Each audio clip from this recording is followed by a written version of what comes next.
Rasulillah wa ala alihi wa sahbihi wa man tabi'ahum bi ihsanin ila yaumil qiyamah. Ikhwatal iman rahimani wa rahimakumullah. Mulai kesempatan pagi hari ini kita akan membahas satu buku tipis namun sangat bagus yang judulnya adalah Adabul Hatif, yang artinya adalah adab bertelepon, karya Sabaka Abdullah Abu Zaid rahimallahu ta'ala. Dan sepanjang atau sependek pengetahuan saya, buku ini adalah buku beliau ini adalah buku yang pertama kali ditulis atau buku yang pertama kali membahas tentang masalah adab seputar alat komunikasi atau telepon. Maka tidaklah kita jumpai buku-buku setelahnya kecuali mengambil faedah atau mengambil manfaat dari buku ini. Bismillahirrahmanirrahim. Alhamdulillah wassalatu wassalamu ala Rasulillah wa ala alihi wa sahbihi wa man ihtada bi hudahu ila yaumiddin. Penulis rahimahullah ta'ala mengatakan membuka bukunya dengan Bismillahirrahmanirrahim. Kemudian tahmid memuji Allah Subhanahu wa taala, segala puji milik Allah, salat dan salam untuk Rasulullah, keluarganya dan sahabatnya dan semua orang yang ihtada bihudahu, mengambil petunjuk dengan petunjuknya ila yaumil sampai hari pembalasan, yaitu hari kiamat. Amma ba'du, maka sesungguhnya adab-adab syar'i, adab-adab yang dituntunkan dalam Islam berkaitan dengan telepon itu mukharajatun fiqhan, hukum fikihnya itu diturunkan atau derivat dari adab berkunjung, adab minta izin, adab berbicara, dan adab berkata-kata atau ngobrol dengan orang lain, baik dalam kadar, waktu, tempat, jenis pembicaraan, kemudian bentuk pembicaraan. Maka semuanya mengikuti adab-adab di atas tentang kadar lama bertelepon, waktu tepat untuk bertelepon, dan seterusnya. Itu mengikuti adab-adab berkunjung, adab-adab minta izin, dan adab-adab berdialog dengan orang lain. Dan semuanya maklumatun, semuanya telah diketahui bagi orang yang mau mempelajarinya. Kita tidak tahu karena kita tidak belajar. Au fi hukmi maklumatin, atau dianggap telah diketahui.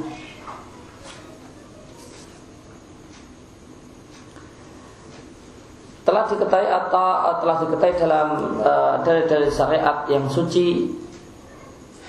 Wa jami'uha, dan semuanya juga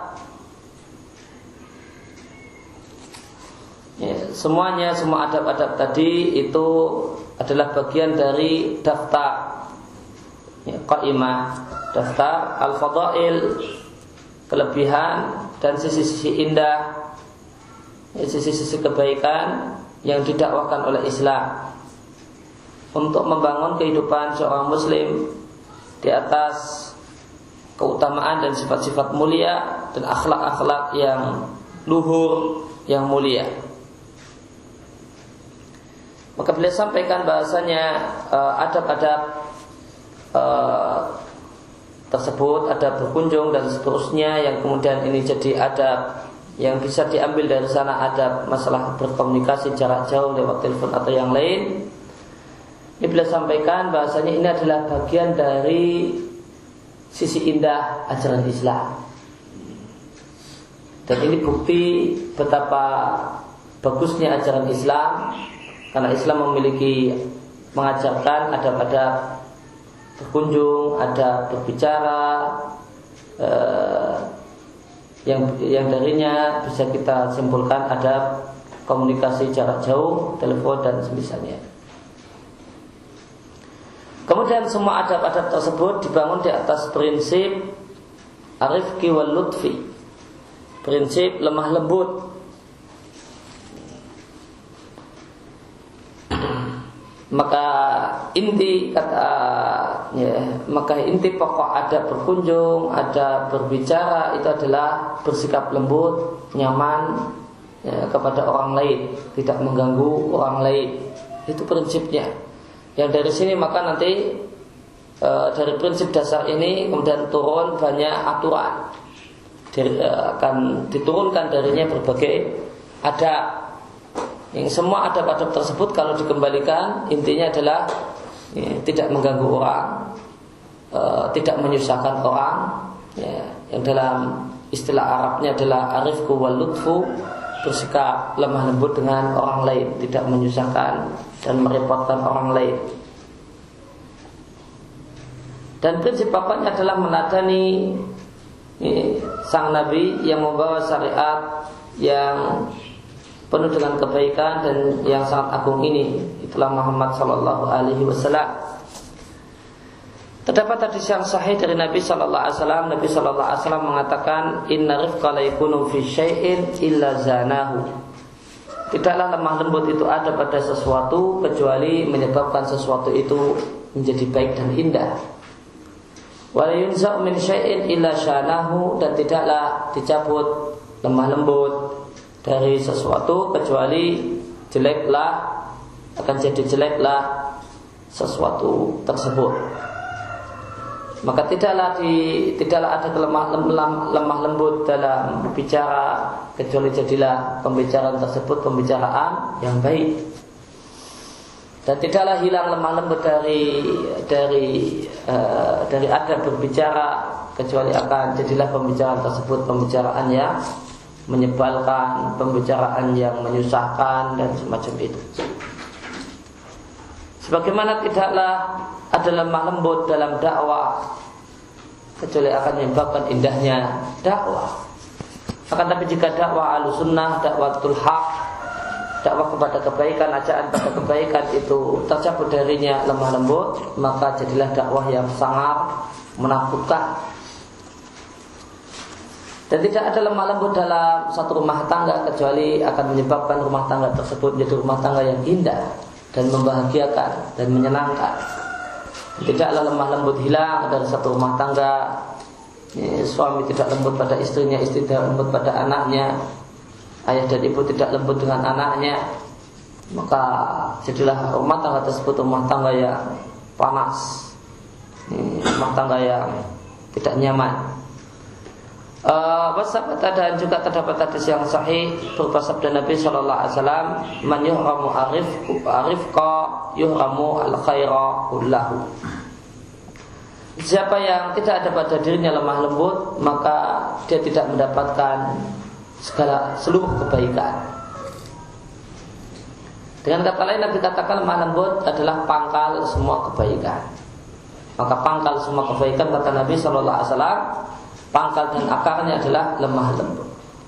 Siapa yang tidak ada padanya pangkal ini, maka dia tidak akan mendapatkan lemah lembut akan mendapatkan kebaikan sama sekali. Ya. Dua hadis di atas diriwayatkan oleh Muslim.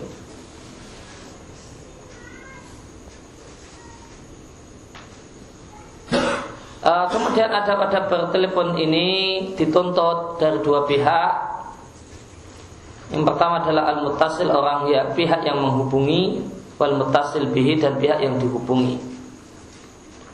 Meskipun sebagian adab ini lebih ditekankan kepada pihak yang menghubungi, dan ini adalah satu hal yang wajar karena pihak yang menghubungi statusnya adalah talib, yang mencari, yang membutuhkan. Talib dan orang yang mencari dan membutuhkan itu mirip-mirip dan dekat-dekat dengan peminta-minta pada umumnya. Yang namanya orang butuh, ya, maka dekat-dekat dengan peminta, pengemis. Artinya posisi orang yang membutuhkan, posisi orang yang mencari itu posisi yang lemah. Karena dia berada dalam posisi yang lemah, dia adalah pihak yang berharap, maka hendaklah dia tutup kelemahannya, ya, dia tambal kelemahannya bihusnil adab, dengan adab yang baik. Maka dia posisinya posisi lemah dan kalah. Ketika ditambah dengan adab yang baik, maka apa yang diharapkan mudah-mudahan akan terwujud. Maka dari sini maka jadilah berhias dengan adab-adab ini dan semisalnya adalah bentuk memakmurkan di Madinatul Fadilah fil Islam, memakmurkan kota yang penuh dengan kebaikan dalam ajaran Islam. Yang kota itu ada pada setiap muslim, masing-masing dari setiap muslim. Ketika seorang itu berhias dengan ada bertelepon dan yang lainnya, maka al-fadilah, sisi-sisi indah ajaran Islam itu akan semakin lengkap, semakin makmur pada diri seseorang.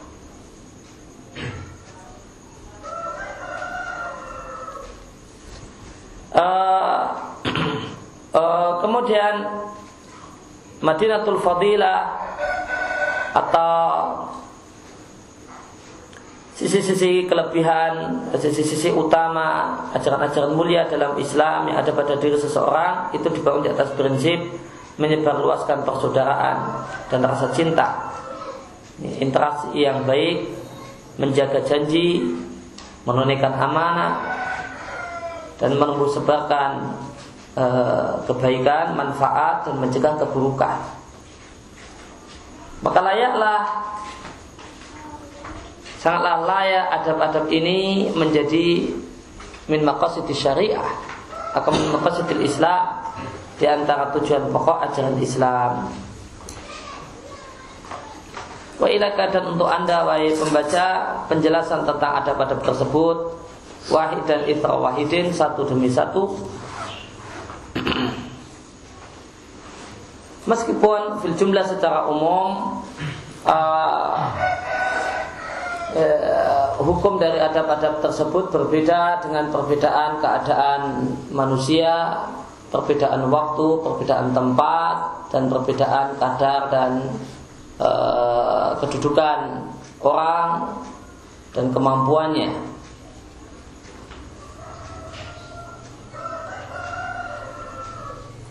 Namun al-labib, orang yang cerdas, orang yang mendapatkan taufik, akan bisa mengkira-kirakan perkara, mengkira-kirakan masalah agar bisa berjalan di jalannya yang sesuai dengan koridor syariat, dan akan mencari-cari udzur, akan memberikan udzur bagi orang-orang yang tidak ada padanya satu dari adab-adab tersebut.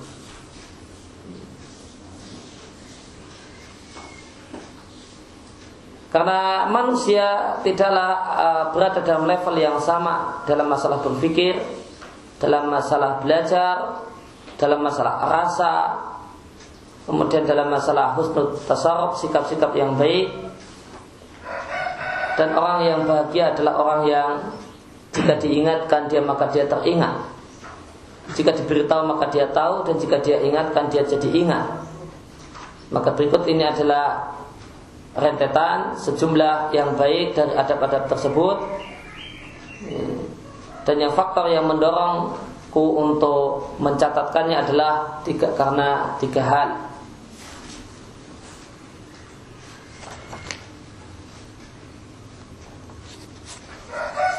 Maka di sini beliau sampaikan bahwasanya adab-adab ini secara umum nanti dalam prakteknya beda-beda, menimbang tempat, menimbang keadaan orang, menimbang siapakah yang kita hubungi dan siapa yang berbicara. Secara umum nanti akan dijumpai dalam praktek, dalam dasaran detail itu terdapat perbedaan menimbang keadaan, tempat, dan yang lainnya. Namun beliau sampaikan orang yang cerdas cukup diberi kaidah-kaidah umum, yang ini akan beliau sampaikan. Lalu dengan kaidah-kaidah tersebut dia akan bisa mempraktekannya sesuai dengan sikon. Itu orang yang cerdas.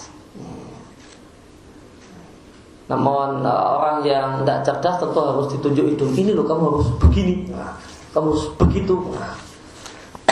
Dan orang yang cerdas cukup dikasih gambaran umum, etikanya demikian. Adapun nanti praktek detailnya maka nanti menimbang sikon, menimbang suasana, keadaan dan yang lainnya.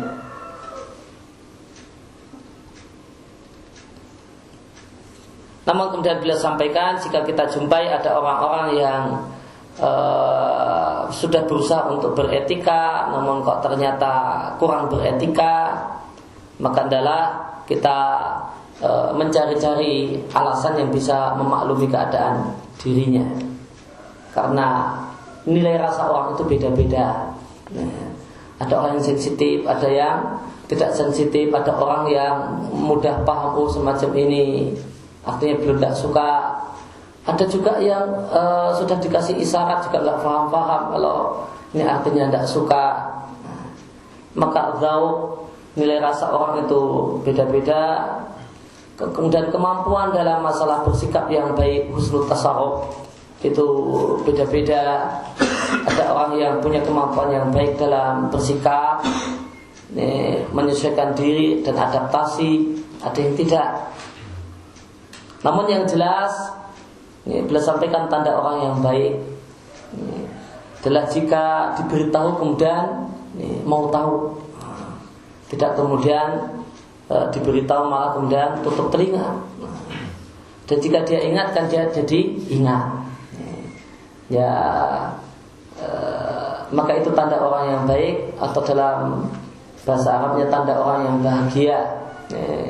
Adalah orang yang ketika diingatkan semacam ini tidak etis, semacam ini tidak sopan, maka dia akan paham, mengerti, kemudian ingat dan akan selalu teringat. Dan orang yang maka kita akan semakin baik, semakin sempurna, semakin dewasa ketika dapat masalah ditegur orang. Perbuatanmu tidak benar, tidak etis, kurang ajar.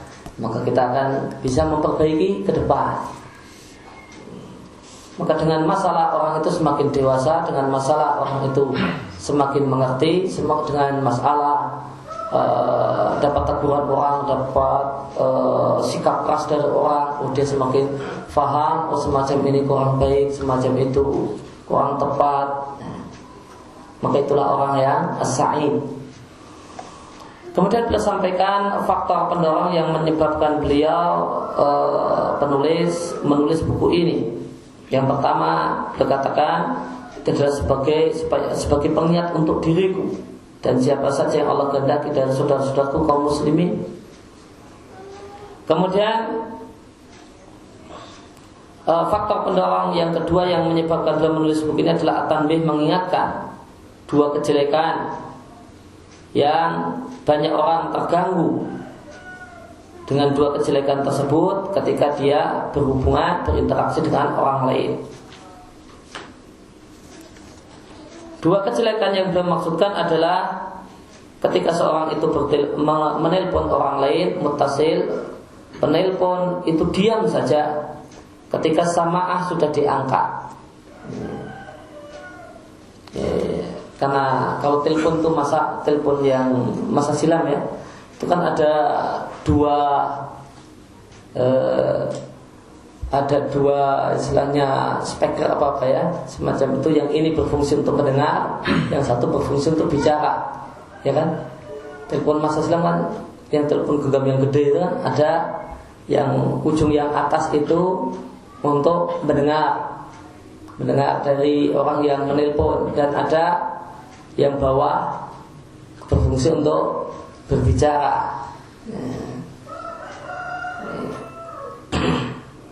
Nah, samaah itu artinya bagian atas yang ditaruh di dekat telinga, yang berfungsi untuk mendengar pembicaraan orang yang menghubungi. Itu bahasa Arabnya dikasih nama oleh orang Arab dengan nama samaah. Kalau bahasa kita kayaknya nggak ada ya, bagian pendengar atau bagian ngomong. Maka idza rufi'at as-sama'ah, maka jika sama'ah telah diangkat, di bahasa kita jadinya kalau telepon telah diangkat itu saja jadinya. Maka ketika telepon itu telah diangkat, pihak yang menghubungi kok malah diem saja. Hatta yatakalam al-muttasil bihi, sampai orang yang dihubungi itu yang bicara.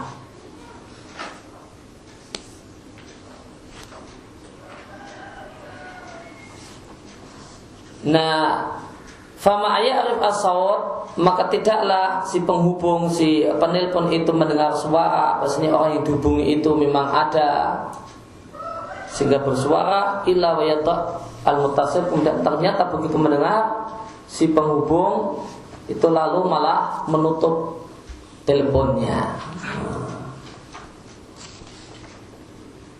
Wa yata al-muttasil as-sama'a. Ternyata orang yang dihubungi, orang yang menghubungi setelah diangkat malah nutup telepon. Bahasa habis sekarang miss call.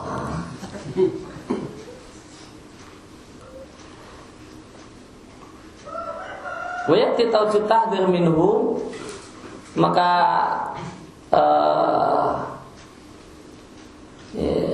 perlu ada taujih. Maka realita ini ada orang-orang yang iseng cuma nelpon setelah diangkat kemudian dimatikan. Maka perilaku semacam ini perlu at-tahdhir minhu, perlu diingatkan bahayanya. Bahasanya adalah satu hal yang jelek, perlu dilarang. Wa annahu ghayatun fi su'il adab, dan bahasanya tindakan semacam ini adalah termasuk jeleknya etika, su'ul adab yang paling tinggi. Puncaknya kejelekan adab dan etika.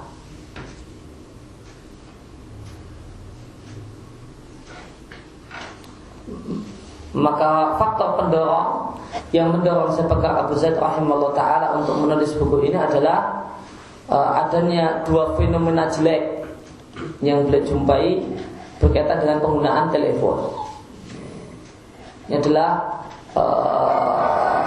ini yang menyebabkan kemudian pokoknya itu mau menjelaskan jeleknya dua hal ini, namun sekalian aja dilengkapi dengan adab-adab yang lain.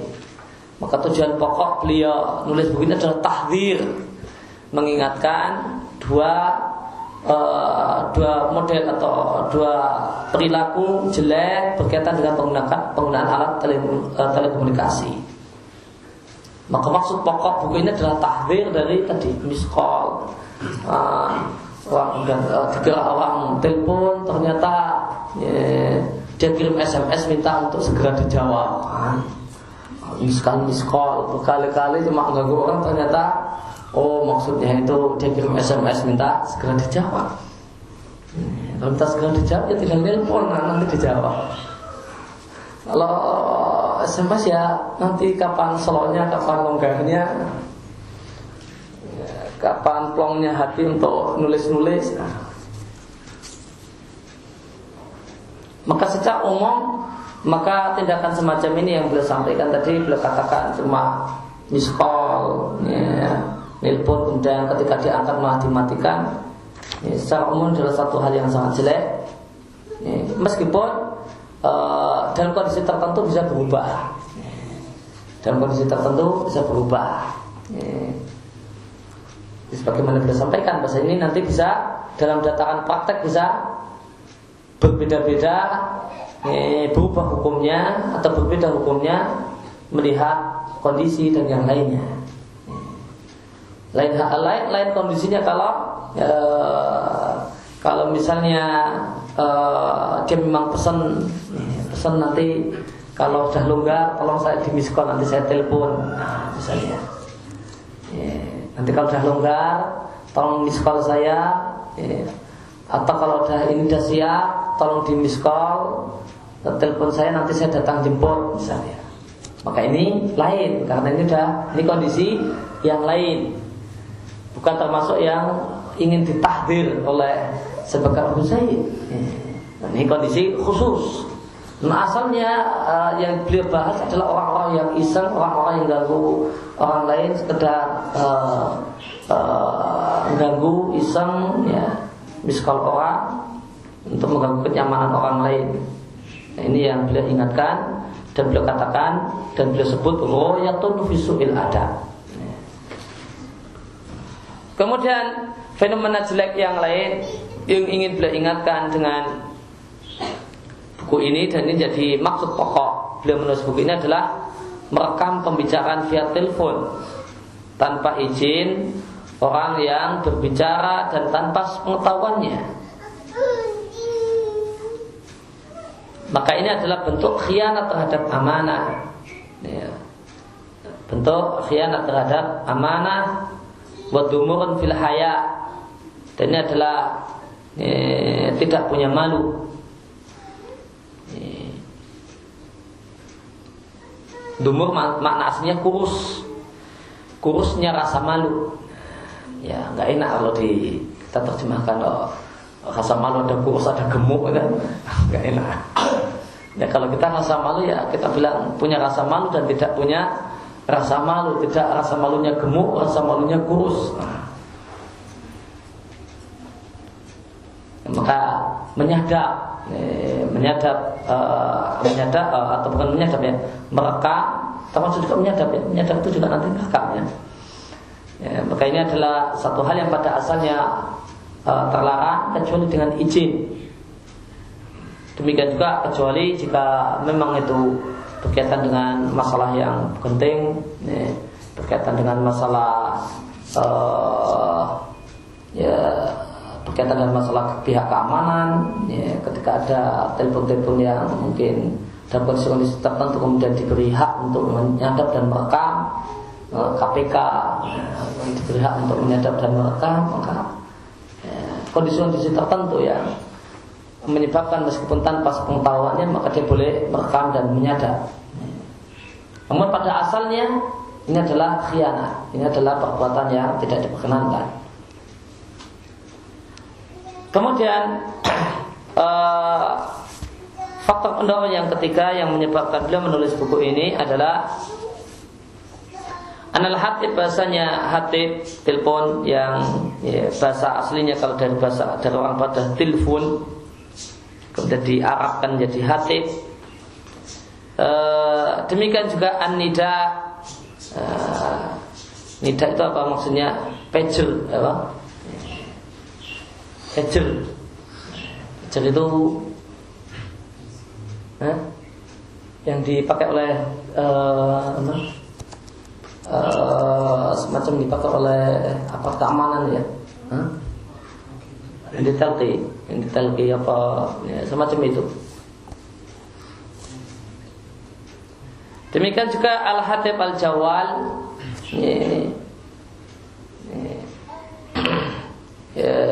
handphone, al-hatib al-jawal yang sering disingkat dengan jawal. Kalau ini saya bakal memberi usulan sebenarnya untuk diberi nama al-ali. Namun yang biasa dipakai adalah al-jawal. Kalau orang Saudi itu jawal. Kalau orang Mesir sukanya mahmul. Mahmul artinya dibawa kemana-mana. Ada juga yang ngasih nama untuk mengarabkan HP itu dengan hatib nakal, telepon yang pindah-pindah. Ya, maka beliau menulis buku ini setelah muncul HP. Buku ini ditulis setelah munculnya HP sehingga beliau menyebutkan ada hatib al-jawal. Maka benda-benda ini saat ini telah berubah, tukawin dawan muhiman, membentuk peran yang sangat penting dalam kehidupan manusia. Maka alat-alat tadi adalah wasail ittisal, alat telekomunikasi, alat komunikasi, lisan safawiyah yang sangat-sangat penting dan sangat cepat. Yang alat-alat tadi memberikan kenikmatan kepada dua orang yang berhubungan, berkomunikasi, memberikan fursah kesempatan untuk al-idah, mendapatkan kejelasan tanpa mendapatkan kerepotan disebabkan harus tulis menulis, harus surat menyurat, harus korespondensi dan semacam itu. Maka kalau dulu orang ingin minta kejelasan tentang satu hal, dia harus nulis surat, dikirim lewat pos, nanti menunggu balasan apa penjelasan yang diinginkan dan dimaksudkan. Nah, sekarang tinggal kalau mau tabayun, ya tinggal nelpon, bisa mendapatkan kejelasan tentang berita yang ingin dia ketahui kejelasannya lebih lanjut. Fakam fiha min tawfiril juhdi. Maka di antara nikmat besar dengan alat komunikasi ini adalah betapa banyak fiha gara-gara alat komunikasi di atas tawfirul juhdi, banyaknya energi yang kita miliki. Karena sebelum ada alat ini kita sering buang-buang energi. Kita sering-sering buang-buang energi. Kita mau ada perlu dengan seseorang, maka kita boleh jadi ngontel ke rumahnya, sampai sana ketok-ketok lagi pergi. Maka sebelum ada alat komunikasi di atas, maka kita sering mengalami dhia'ul juhdi, membuang-buang tenaga yang bisa dimanfaatkan untuk hal yang lebih manfaat. Maka dengan adanya alat-alat di atas, maka terwujudlah, maka kita mendapatkan namanya tawfirul juhdi bahasa Arabnya. Maka energi untuk ngontel, energi untuk pergi ke satu tempat itu bisa kita hemat, karena kita tinggal telepon, tinggal SMS, ada apa enggak di rumah, ternyata enggak ada, sudah enggak usah jadi pergi ke sana, bisa kita gunakan untuk kegiatan yang lain. Maka ini namanya tawfir al-juhdi. Di samping dengan alat komunikasi ini ada tawfir al-waqti, lawan dari membuang-buang waktu. Apa bahasa Indonesianya? Efisiensi waktu. Jadi ada benar efisiensi. Tadi bisa efisiensi tenaga. Punya capek-capek, tinggal SMS dulu atau telepon dulu. Ada di rumah apa enggak? Enggak ada ya, berarti kita bisa manfaatkan tuh yang lain. Energi yang ada bisa digunakan untuk yang. Dan manfaat yang lain adalah efisiensi waktu. Sebelum ada alat komunikasi ini, sebelum ada HP, misalnya kita butuh waktu untuk pergi ke rumah seseorang, sampai saat ternyata orangnya tidak ada.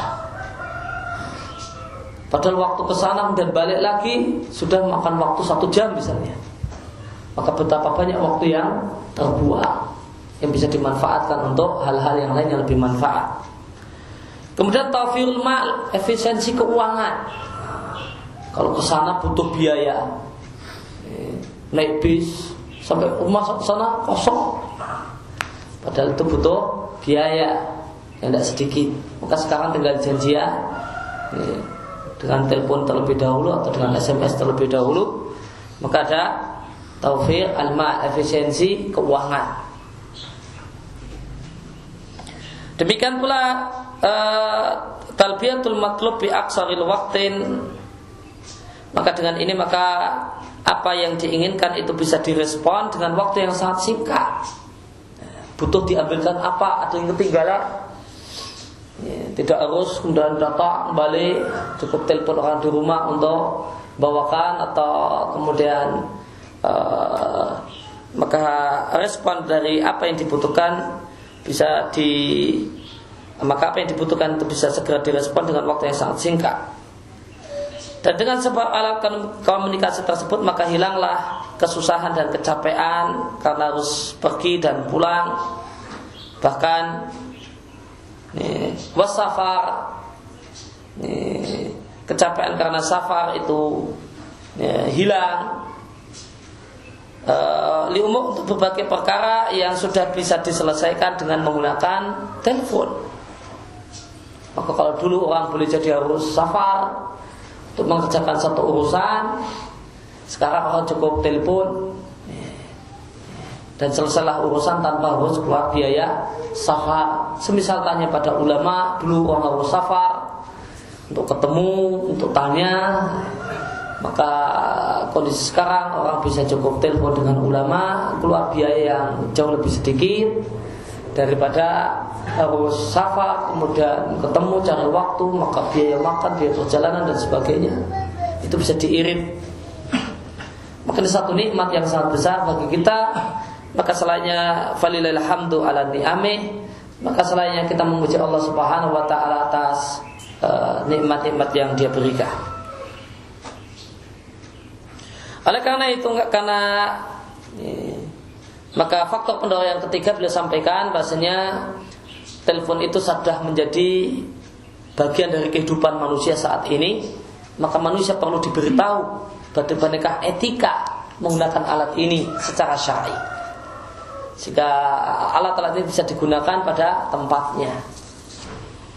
Walidha, oleh karena itu, maka satu hal yang sangat layak adanya penjelasan tentang adab menggunakan telepon secara syar'i.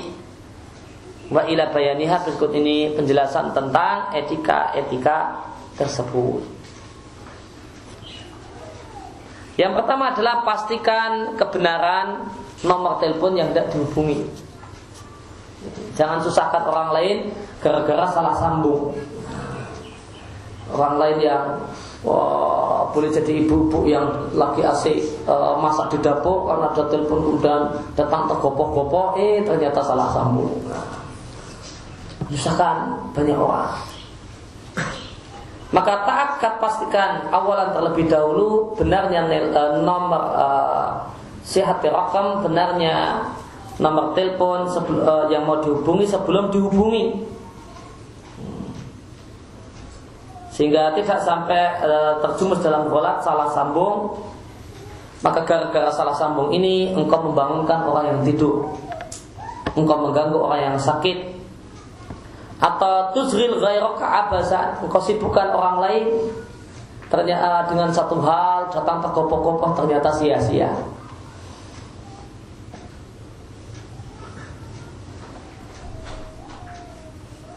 Maka janganlah Anda menelpon orang lain, menghubungi orang lain kecuali setelah terpenuhinya dua perkara. Yang pertama, nomor yang mau dihubungi telah tertulis dan tercatat di depan matamu, dan kau menelponnya dengan melihat angka demi angka dengan baik. Atau muta'akkad, itu satu hal yang sudah bisa dipastikan kebenaran nomor tersebut fi dzakiratik, dalam ingatanmu. Kalau pakai ingatan, maka pastikan ingatan itu adalah ingatan yang valid. Kalau itu pakai buku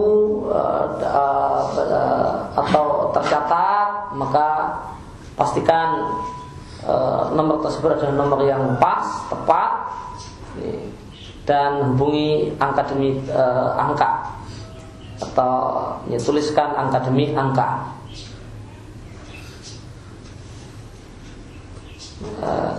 Oleh karena itu, maka janganlah engkau letakkan jarimu ke nomor telepon. Kalau ini terutama nomor telepon rumah, janganlah engkau pencet nomor demi nomor yang ada di telepon rumah tersebut,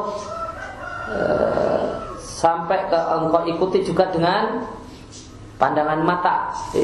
Jangan bergaya apal posisi angka. Namun ini nomor berapa, dilihat dulu pakai mata. Jangan ini lihat ini sambil ini lihat mata itu lihat nomor telepon, terus tangannya cuma bergerak dan salah pencet.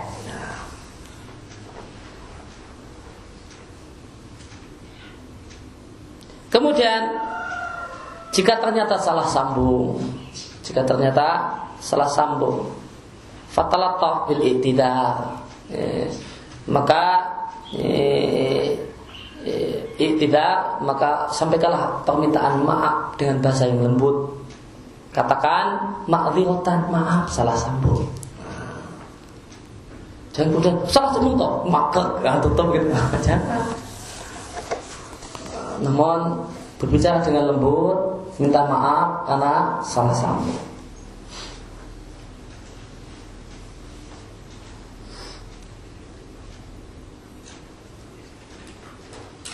Nah, ini ada orang yang menghubungi. Kemudian ada orang yang dihubungi dan menerima salah sambung. Wa ya ayyuhal muttasil bik, wahai Anda orang yang dihubungi ternyata salah sambung, la tanfa'il, jangan emosi. Jangan emosi. Infial itu artinya emosi. Janganlah engkau emosi ketika engkau mendapatkan satu salah sambung. Ada orang telepon salah sambung, jangan emosi. Namun apa? Fatahammalu, sabar. Namun bersabarlah. Wal tu'annif, janganlah menggunakan bahasa-bahasa yang keras dan kasar. Jangan kau gunakan bahasa-bahasa yang keras menyikapi salah sambung. Lihat baik-baik, ganggu nggak usah demikian. Wa in qulta lahu,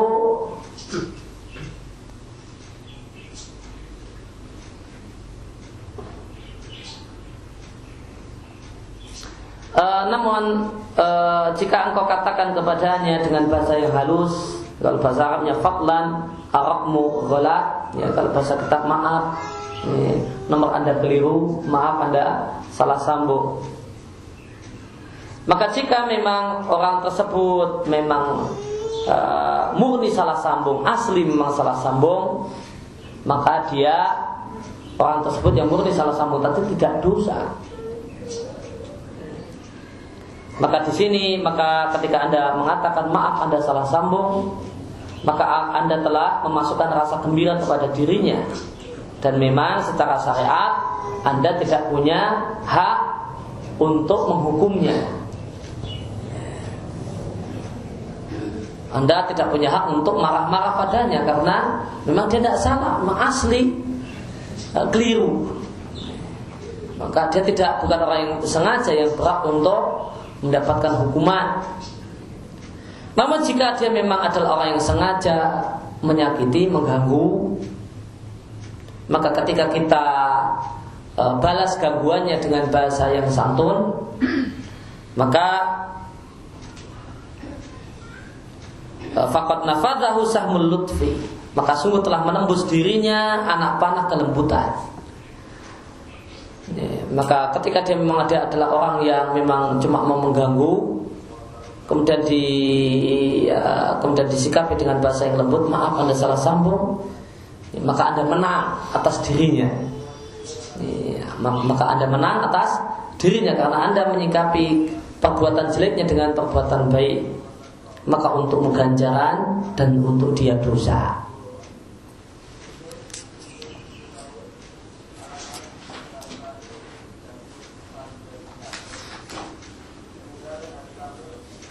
Maka kalau berkaitan dengan handphone, kita katakan kalau orang mau nelpon, maka ketika dia cari di phone booknya, maka hendaknya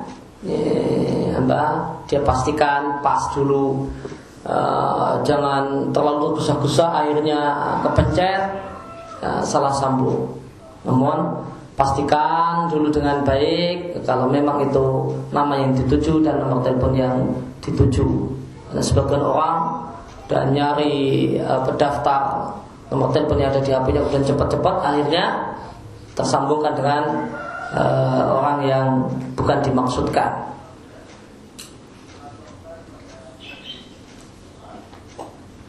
Demikian juga berkaitan dengan masalah ini, berkaitan dengan masalah memastikan nomor telepon yang dihubungi.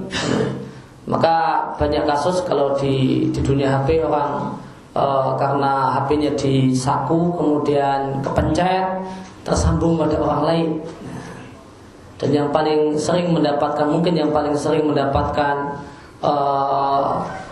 semacam ini ketika buru-buru dibuka, ini ternyata malah dengar orang ngobrol, orang lagi kloteang, wah ini kan kepencet.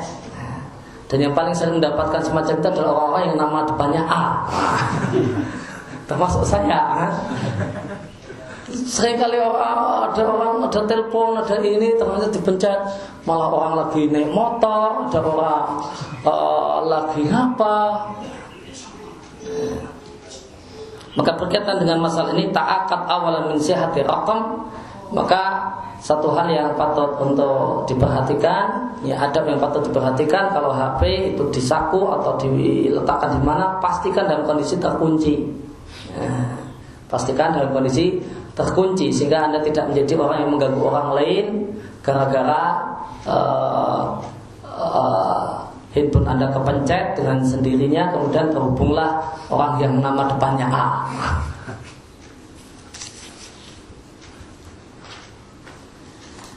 Kemudian di sini ada perkataan penyair yang baik, yang bagus. Beliau penyair mengatakan wataghafal an umurin. Maka lalaikanlah banyak perkara. Lalaikan ini maksudnya jangan ambil pusing. Maka janganlah Anda ambil pusing dengan berbagai hal. Dalam banyak hal. Innahu lam yafuz bil hamdi, sehingga tidaklah mendapatkan keberuntungan berupa pujian illa man ghafal, kecuali orang yang sering kali dia itu tidak ambil pusing dengan banyak hal. Maka penyair mengatakan orang yang dipuji di masyarakat adalah orang yang ketika diganggu dia nggak ambil pusing. Ya anggap aja angin lalu, kemudian makan hati kata orang. Ada perkataan yang agak menyelekit, dianggap santai saja, kemudian masuk ke dalam hati, akhirnya kemudian susah sendiri.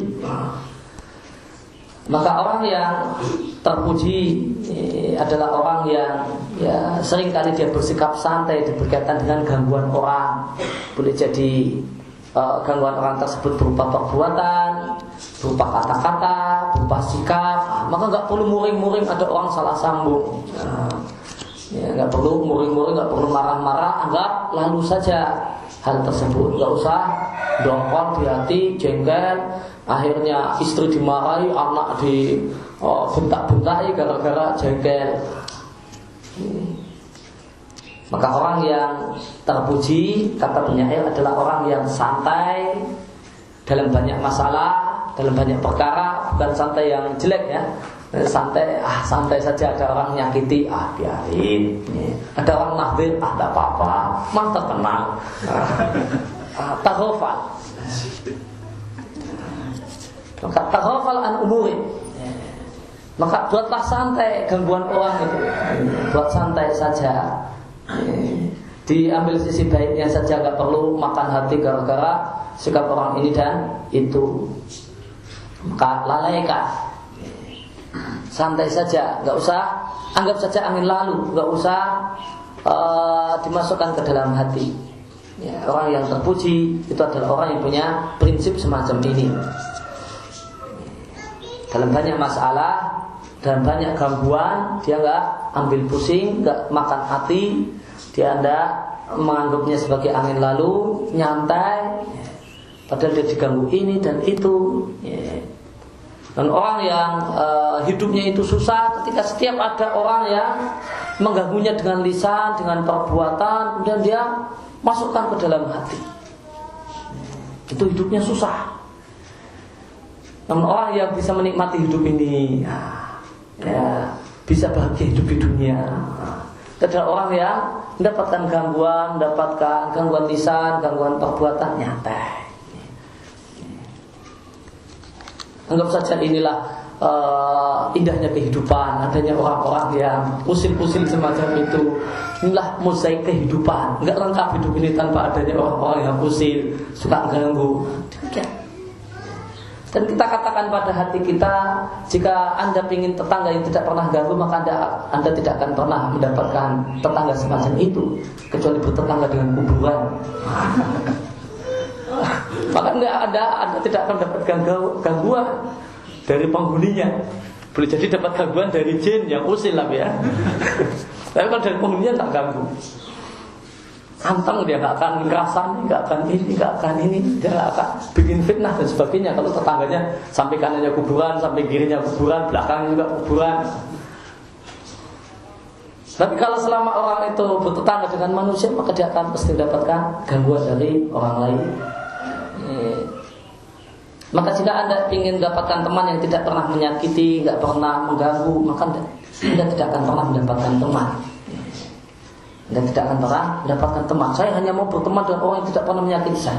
Selamanya Anda tidak akan menjumpai hal tersebut. Ada saja, boleh jadi dia sengaja usil, atau dia tidak sengaja untuk usil, dia sengaja ganggu atau tidak sengaja, atau karena perbedaan budaya dia kira semacam itu tidak mengganggu, ternyata mengganggu. Perbedaan rasa sensitif dengan tidak sensitif, dia menilai dia orang yang nggak sensitif, merasa semacam ini tidak mengganggu, padahal itu ternyata sangat mengganggu bagi orang yang perasaannya sensitif. Maka nasihat yang sangat baik disampaikan oleh penyair ini, takhofan, nyantai, anggap aja angin lalu. Kalau ada orang yang ganggu, jangan makan hati.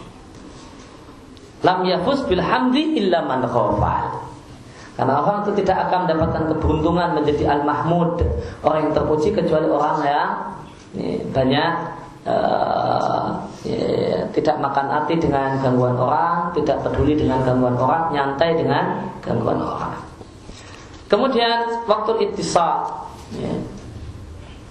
ada berkaitan dengan waktu menghubungi, waktu nelpon orang. Kapan layaknya nelpon orang? Jam 1 malam nelpon. Maka idza kana laka hajat, jika Anda punya kebutuhan untuk menelpon, maka ingatlah bahasanya orang yang manusia, orang lain itu punya banyak kesibukan dan banyak hajat.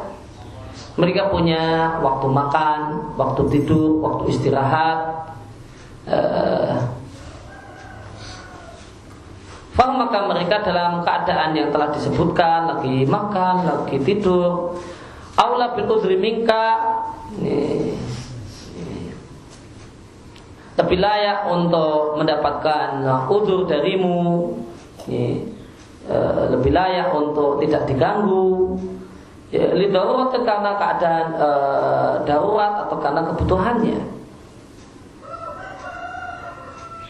Oleh karena itu syariat memberikan kepada orang yang dikunjungi dan semacam itu orang yang dihubungi hak untuk al-i'tidar, hak untuk meminta maaf, tidak bisa menerima kunjungan, meminta maaf untuk tidak menerima telepon.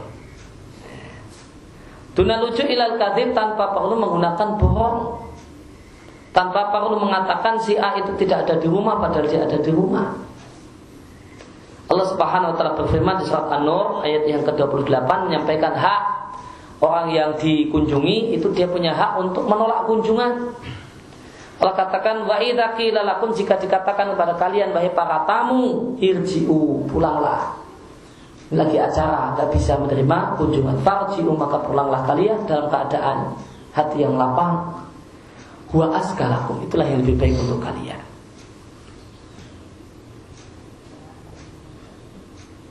Maka orang itu, maka ketika kita menelpon, maka orang yang ditelepon punya hak untuk mengangkat kemudian mengatakan maaf saya ada rapat, maaf saya ada urusan, nanti lagi ya. Itu hak dia untuk menolak dihubungi.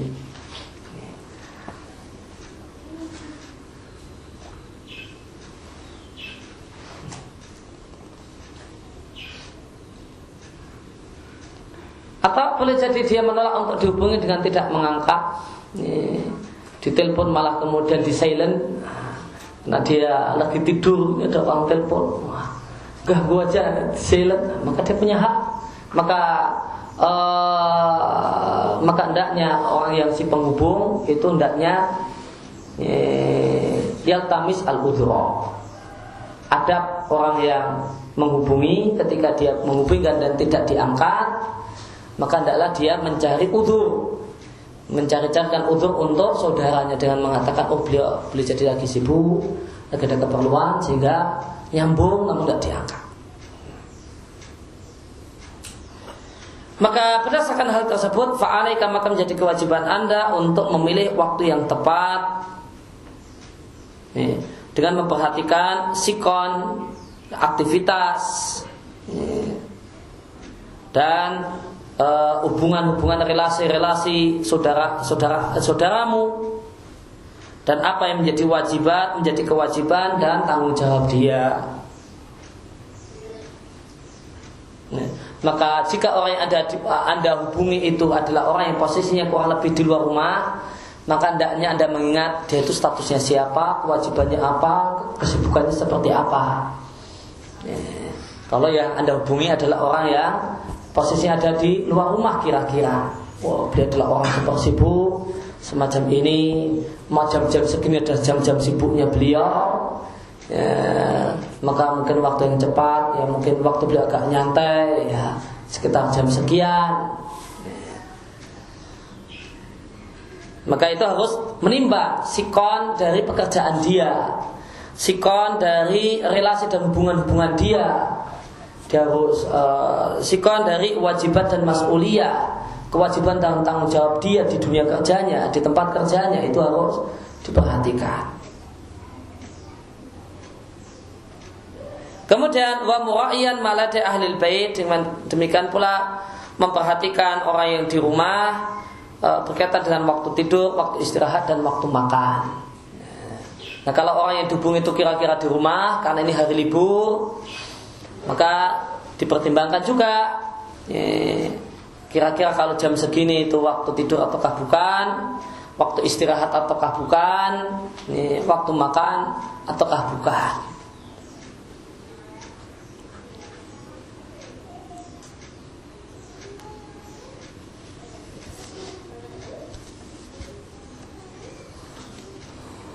Oleh karena itu lihatlah bagaimana syariat memerintahkan para budak dan anak kecil untuk minta izin di 3 waktu. Untuk minta izin ketika mau masuk rumah, masuk kamar bapak dan ibu. Allah perintahkan anak kecil, para budak untuk minta izin di 3 kesempatan: sebelum sholat subuh tiba, di waktu siang hari, dan setelah sholat isya.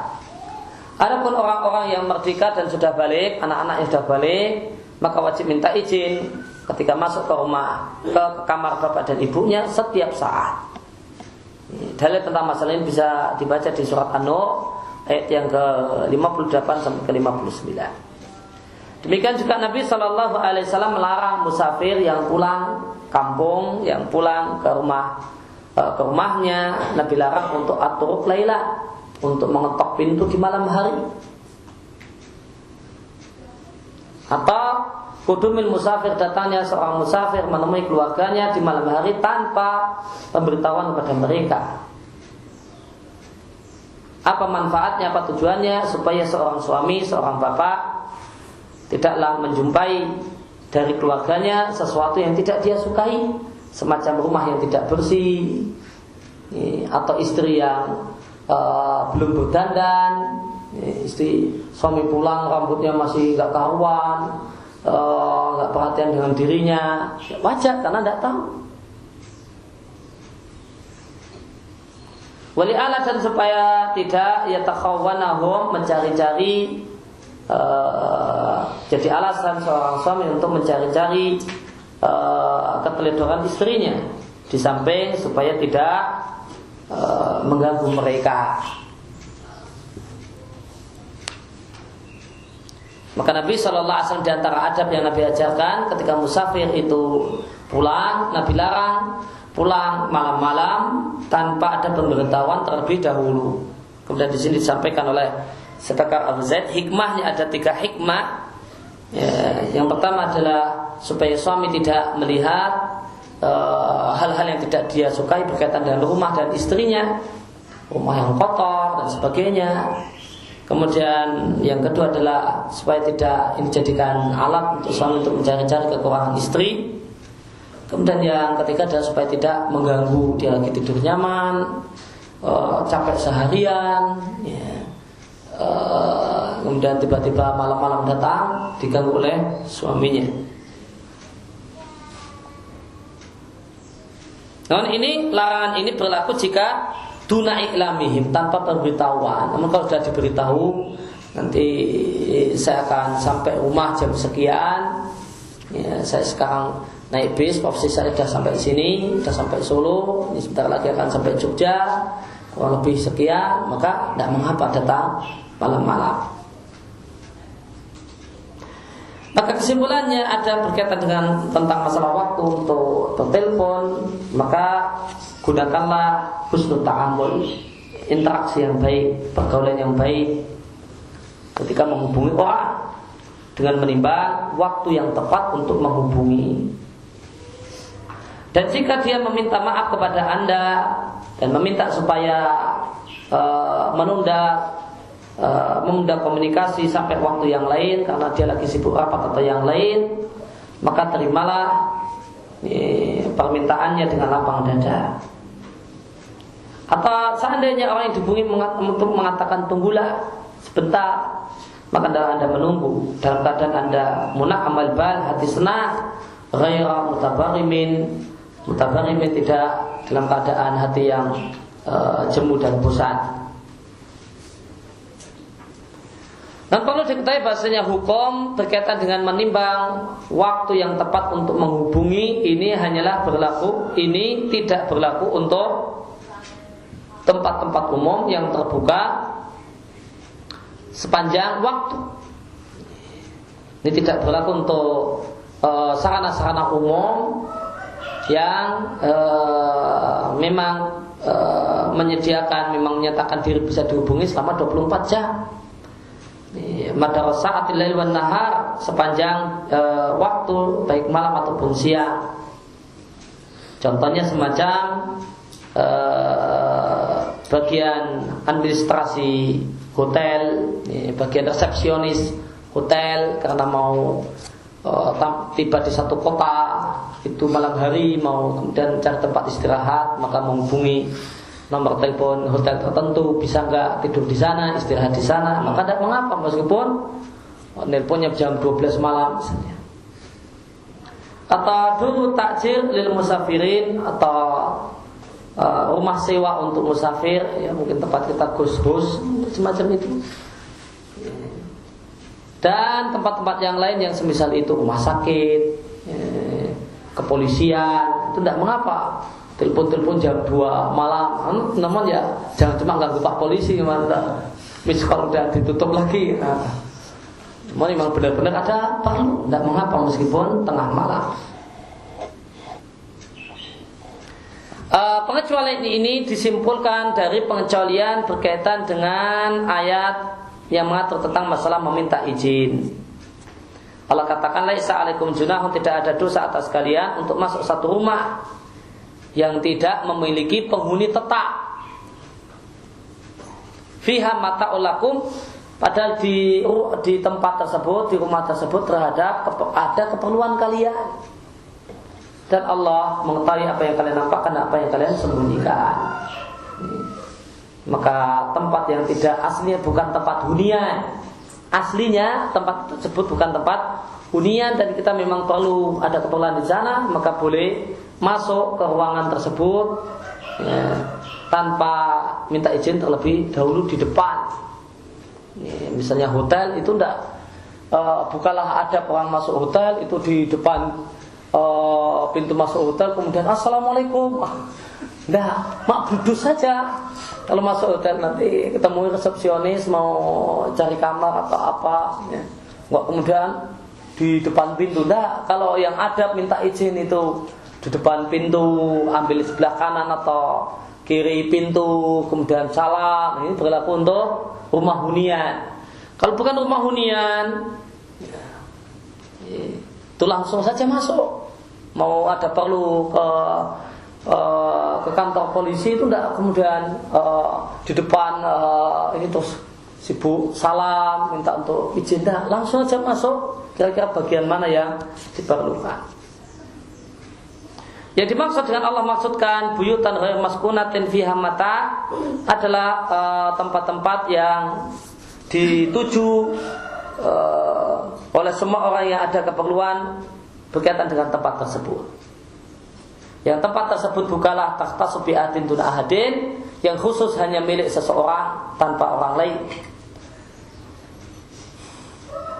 Lima fiha minal mata, karena di tempat tersebut ada keperluan, arti manfaat yang memang dibutuhkan, semacam tempat untuk bermalam dan semacam itu. Sehingga contoh buyutan ghairu maskunatin adalah misalnya hotel, wa nuzul al musafirin, dan tempat singgah musafir, ya mungkin bahasa kita ghost house semacam itu.